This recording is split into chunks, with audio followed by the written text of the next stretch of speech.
Later in the programme, actually, we will meet the band Everything, who were playing at HMV's store in Manchester last night when news of the company's troubles emerged. Now, John. An unprecedented wave of Francophilia has been sweeping Mali. Many Malians feel the French have delivered them from the horrors of harsh Sharia punishment. Today, the French President François Hollande announced that a total of 2,500 troops will go to the West African state, backed up by more than 3,000 African forces. Our international editor, Lindsay Hilsum, has been out on the streets of the capital, Bamako, meeting ordinary Malians. She joins us now live from there. Lindsay. John, and I've also been talking to people with relatives in the north. One woman I met who had family members in Timbuktu said that the jihadis there had melted away. The French had been bombing in the area, and she said that people were dancing in the streets. Now, I don't know if that was literal or metaphorical, but what she meant was that people have had a terrible time for the last 9 months. She said, at last, women are able to go out without headscarves on, and everybody's smoking. Because under the jihadis, smoking was banned. You could be flogged if you were found with a cigarette. If you sold cigarettes, you had to do it under the counter. They called cigarettes secret. You had to say, I want to buy a secret. And now she said even people who don't normally smoke are smoking just for the hell of it because there's nobody there to stop them. Here in Bamako, people were very worried that this kind of harsh Sharia might come here. So when I went out today, I found that there was massive enthusiasm for the French and for the military operation. There's no doubt which flag is most popular on the streets of Bamako today, the tricolor flag of La France.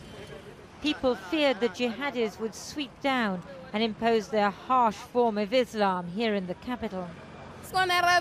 We're delighted that France is helping us. We can't pay them, so we're showing our satisfaction with this. If the French weren't able to come, so everybody knows that they will invade the country and they will impose their so-called Sharia. Those from the north say the French are liberators, the jihadis occupiers. My family are still there. Unfortunately, they're still under the fire of the occupation. The Malian army and France must liberate them very quickly. Enthusiasm, it seems, has no bounds. I asked how long the French should stay. In my view, the French shouldn't leave. They should stay in Mali, he said. But they're the old colonialists, I said. I'd like to be colonized again, he replied. That's not the French plan. More troops arrived today, some transported in British planes. They're building up to a force of 2,500. The French president seemingly determined to destroy the groups linked to Al-Qaeda.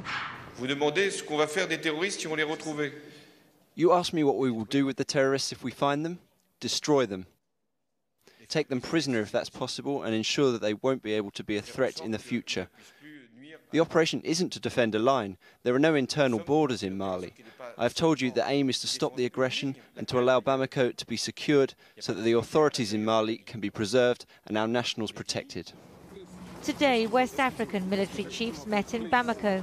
Several African countries will provide troops, including 900 Nigerians, who are expected to start arriving in the next 24 hours. Their problem will be logistics. No African army has the capacity of the French, whose forces are moving north in numbers now. They have the momentum and the advantage. The problems will come when the jihadis regroup, which they undoubtedly will. Well, Lindsay, let's probe that a little further. I mean, a country twice the size of France, 5,500 French and African troops, 6,000 jihadists at least. Does this all stack up, or is it just a big, long quagmire? Well, we'll have to wait and see, obviously, but the point is that the French are trying to hit them very hard now so that there are as few left as possible when it gets to the next phase, because the next phase will have to be led by the Africans, or at least the Africans will provide the manpower. Algeria is absolutely essential because many of these jihadis come across the border from Algeria. They have to secure that border. But they haven't gone away. They are likely to start acts of terrorism. They have threatened France. They are likely to start with guerrilla tactics. So although everybody's very excited here at the moment, the chances of this being a long and painful guerrilla war are certainly there.